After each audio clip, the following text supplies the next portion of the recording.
নমস্কার বন্ধুরা, ফুটন্ত গরম জলে দিয়ে দিলাম ডিমের মিশ্রণ দিয়ে যে অপূর্ব স্বাদের রেসিপি হয়, ভাত রুটি সব কিছুর সাথেই জমে যাবে।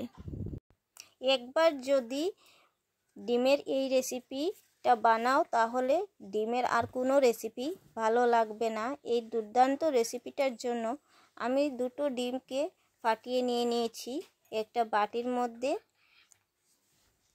তো দুটো ডিম নিয়ে নিলাম বাটির মধ্যে। এবার দুটো ডিমটাকে আমি ভালো করে ফেটিয়ে নেব চামচের সাহায্যে। তো এবার ফুটন্ত গরম জল কড়াইয়ে বসিয়ে দিয়েছি। খুব ভালো করে জলটা ফুটতে হবে আর জলের মধ্যে দিয়ে দেব এবার ডিমগুলো।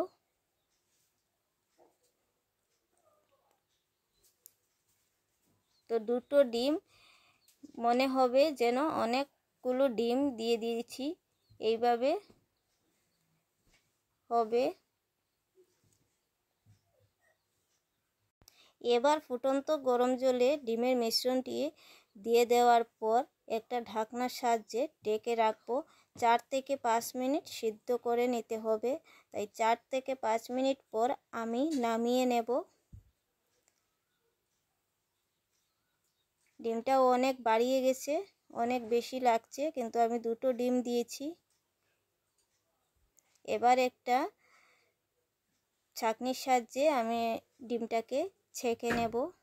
কড়াই থেকে নামিয়ে নিয়েছি আর এর উপরে দিয়ে দেব ঠান্ডা জল। এবার দিয়ে দেব ঠান্ডা জল দিয়ে সেটাকে ঠান্ডা করে নেব।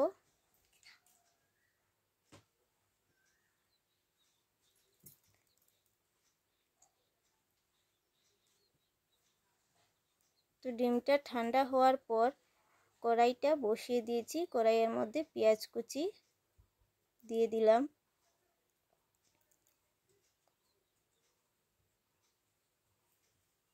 কাঁচা লঙ্কা কুচি আর দিয়ে দেব ছোট ছোট করে কেটে রাখা আলু। এইভাবে যদি একবার ডিমের এই রেসিপিটা তৈরি করেন তাহলে খুবই ভালো হবে। এইভাবে এটাকে ভালো করে নাড়াচাড়া করে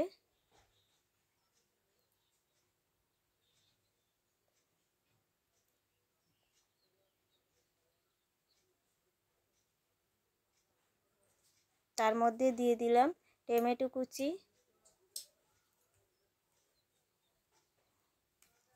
পরিমাণ মতো লবণ,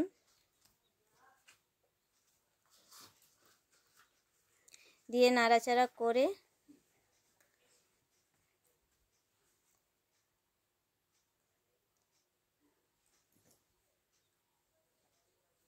বন্ধুরা এই রেসিপিটা বানালে কিন্তু ডিমের স্বাদটা দ্বিগুণ হয়ে যায়।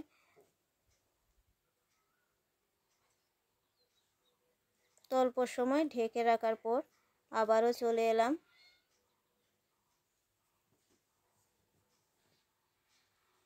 তো এবার দিয়ে দেব যা যা মশলা ব্যবহার করব সব কিছু দিয়ে দেব।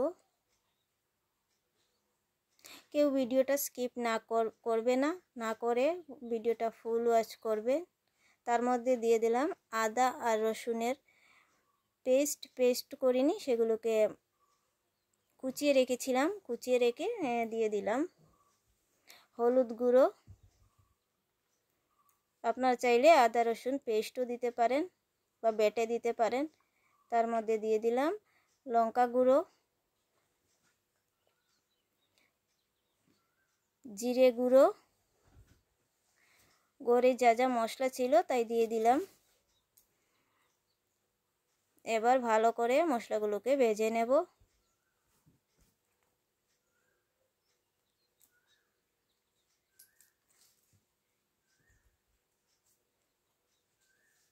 মশলাগুলোকে ভেজে তার মধ্যে দিয়ে দিলাম সেদ্ধ করে রাখা ডিম।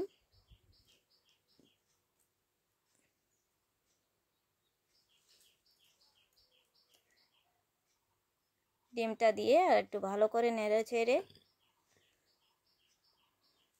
সেটাকে অল্প সময় ভেজে নেওয়ার পর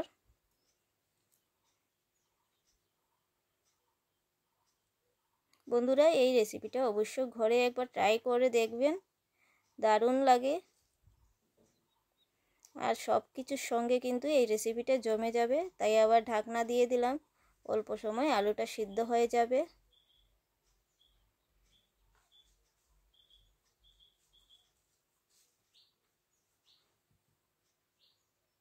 তো এবার জল দিয়ে দিলাম।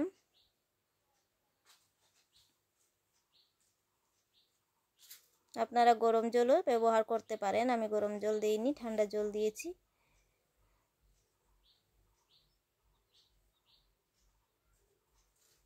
জলটা দিয়ে ঢাকনা দিয়ে 15-20 মিনিট সেটা সেদ্ধ হওয়ার জন্য, আলু সেদ্ধ হওয়ার জন্য রেখে দিয়েছি।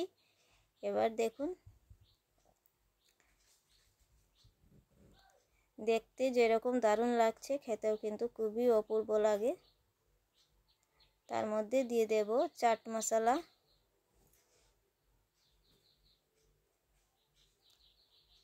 বন্ধুরা চাট মশলাটা দিতেই হবে, চাট মশলা কিন্তু দিলে ডিমের স্বাদটা দ্বিগুণ বেড়ে যায়। তো এইভাবে তৈরি করে নেন ফুটন্ত গরম জলে দিয়ে ডিমের রেসিপি।